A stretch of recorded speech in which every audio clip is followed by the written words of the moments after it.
میں معلوم ہونا چاہیے کہ جو ہو رہا ہے اللہ کی اجازت سے ہو رہا ہے۔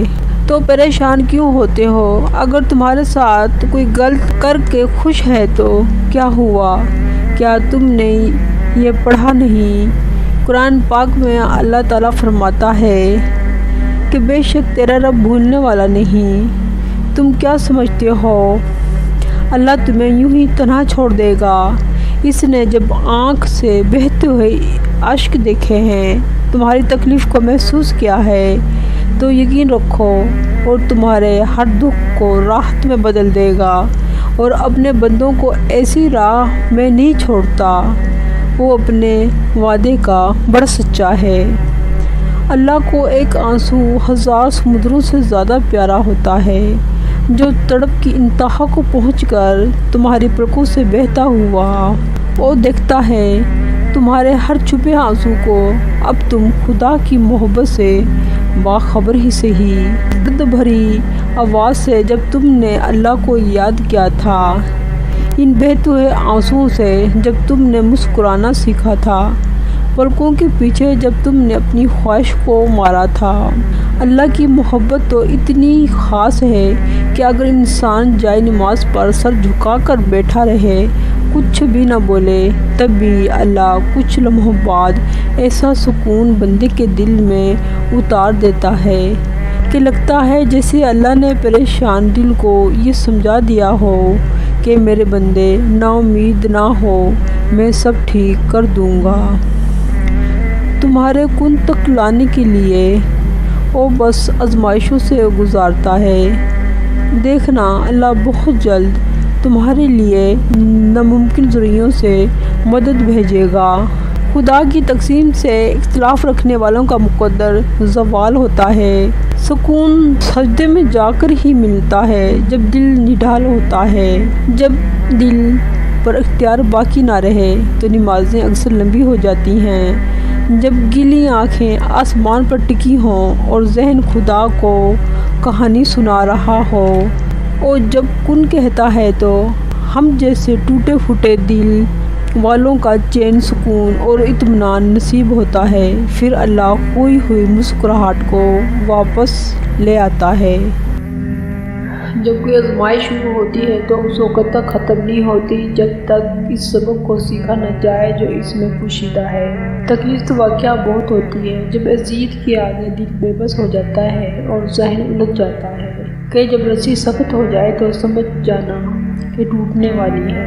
اسی طرح جب حالات سخت ہو جائیں تو جان لیجیے کہ آسانی آنے والی ہے۔ بے شک مشکل کے بعد آسانی ہے۔ زندگی آزمائشوں کا سمندر ہے، جہاں صبر اور شکر کی آزمائش ہوتی ہے، جہاں کسی کو بہتحاشا دیکھ کر آزمایا جاتا ہے اور کسی سے لے کر آزمایا جاتا ہے۔ تم ہمیشہ اللہ سے دعا مانگتے ہو، اس کے اشارے کی تلاش میں رہتے ہو، مگر جب وہ تمہیں جواب دیتا ہے تو تم اس کے جواب کو تسلیم نہیں کر پاتے ہو۔ اگر آزمائش بڑی ہے تو تمہارا ضرب بھی بڑا ہوگا، یہ جنگ بڑی ہے تو فتح بھی بڑی ہوگی۔ اسی لیے نہ تو ہماری جلد بازی سے تکلیف وقت سے پہلے ختم ہوتی ہے اور نہ ہی آسانی وقت سے پہلے آتی ہے۔ اس لیے میرے رب پر توکل کرتے ہوئے ہر وقت کے ہر لمحے میں اس ذات سے مدد طلب کرنی چاہیے۔ اگر اللہ تعالیٰ آپ کو کسی آزمائش میں مبتلا کرتا ہے تو مایوس مت ہونا، کیونکہ اس کا مقصد یہ ہوتا ہے کہ اللہ تعالیٰ آپ میں کوئی ایسی چیز ٹھیک کرنا چاہتا ہے جو اس آزمائش میں مبتلا ہو کر ٹھیک ہو سکتی ہے۔ جب خواہشیں ضد بن جائیں تو وہ تکلیفیں دیتی ہیں، اور پھر اللہ اس چیز پر آزماتا ہے جس پر دل ضد کرتا ہے۔ اللہ اسی پر ہی آزماتا ہے جو چیز انسان کو اس سے زیادہ پیاری ہوتی ہے۔ آزمائش من پسند چیزوں سے شروع ہو کر اللہ کی رضا میں راضی ہو جانے پر ختم ہو جاتی ہے۔ جب کن فرمایا جاتا ہے تو ہر ناممکن نظر آنے والی دعائیں معجزہ بن جاتی ہیں۔ آزمائش میں اللہ اذیت دینے کے لیے نہیں ڈالتا بلکہ کچھ سکھانے کے لیے ڈالتا ہے۔ جتنی جلدی سیکھ جاؤ گے اتنی ہی جلدی اور دور ہو جائے گی۔ صرف اللہ ہی ہے جس پر امید رکھو، وہ تو اندھیرے میں بھی راستے نکال دیتا ہے۔ اللہ بدل دیتا ہے حالات، کوئی بھی آزمائش ہمیشہ نہیں رہتی، اور محبت کرتا ہے آپ سے۔ آپ کی ایک ماں آپ سے اتنی محبت کرتی ہے تو وہ 70 ماؤں سے بھی زیادہ پیار کرتا ہے، اور جانتے ہو 70 کا مطلب لاتعداد ہوتا ہے، جس کی کوئی حد نہیں ہوتی۔ آپ کی مشکلات کا مقصد آپ کو پہلے سے زیادہ مضبوط انسان بنانا ہے۔ اللہ تعالیٰ نے ہمیں بہت واضح بتا دیا ہے، زندگی میں کسی نہ کسی چیز سے بھی ضرور آزمائے جائیں گے۔ کیا لوگوں نے یہ گمان کر رکھا ہے کہ ان کے صرف اس دعوے پر ہم ایمان لائے ہیں، ہم انہیں بغیر آزمائے ہوئے ہی چھوڑ دیں گے؟ اس نے اپنے انبیاء کو اور ان سب لوگوں کو آزمایا ہے جو اس کے محبوب تھے، اور وہ پریشانیاں جو تھوڑی دیر کے بعد آپ کو یاد بھی نہیں ہوں گی، آپ کو اس نتیجے پر پہنچنے پر مجبور کر دیتی ہیں جہاں آپ سوچتے ہی ہیں اللہ کو آپ کی کوئی پرواہ نہیں۔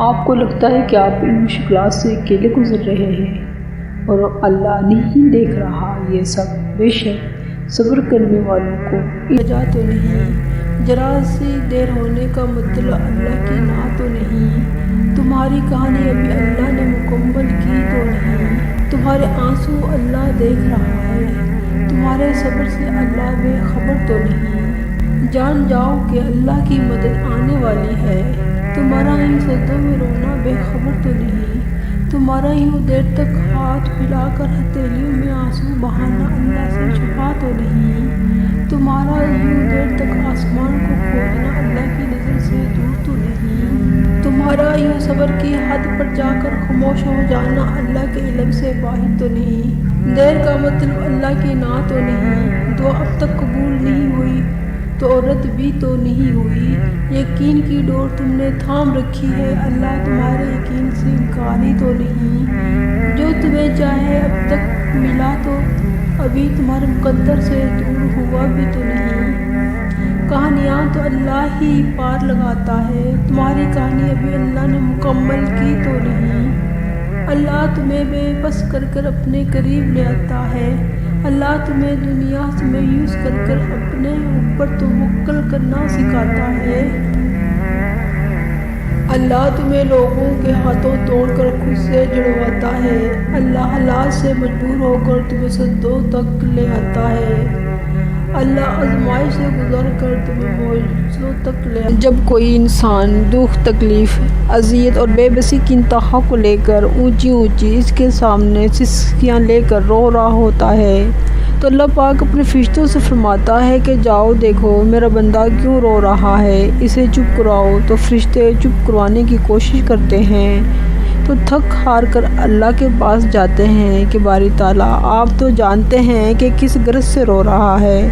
تو اللہ پاک فرماتا ہے کہ وہ ایک بہت پیاری چیز کی تڑپ میں آنسو بہا رہا ہے جو میں نے واپس لے لی، لیکن مجھے میری عزت و جلال کی قسم کہ میں بہت جلد ایک ایسی چیز عطا کروں گا کہ تمام مخلوق اس پر رشک کرے گی اور چھن جانے والی چیز کو بھی بھول جائے گا۔ کیا میں تمہارا رب نہیں ہوں؟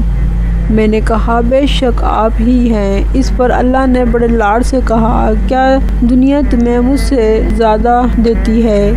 کیا دیکھتے ہیں جو فرشتے تمہارے کیے ہوئے گناہ میرے پاس لاتے ہیں، صبح انہی کے ہاتھوں تمہارا رزق بھیج دیتا ہوں۔